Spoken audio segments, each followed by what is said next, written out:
তো সেদিনকে ছিল একটা রিসেপশন, বাবার বন্ধুর ছেলের বিয়ে। তারা আবার নন বেঙ্গলি।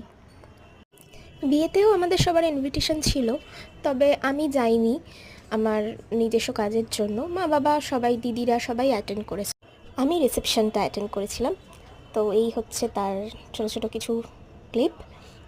আমাদের তুলনায় এই ওদের আদব কায়দা, নিয়ম, সাজানো গোছানো একটু অন্যরকম, ডিফারেন্ট না, তবে খুব সুন্দর ছিল। এখন অনেক বাঙালি বিয়েতেও করে থাকে রিসেপশনে এরকম আর কি।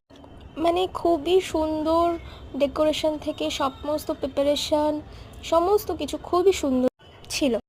তো তারা ছিল আবার ভেজিটেরিয়ান, তো ভেজের মধ্যেই অনেক রকম প্রিপারেশন ছিল। এখানে আমি এই শাড়িটা পরে গেছিলাম, মা বাবা, এটা জামাইবাবু, দিদিও রয়েছে, যতটা ক্লিপ নেওয়া সম্ভব হয়েছে আর কি। আর এই যে আমার দিদির মেয়ে,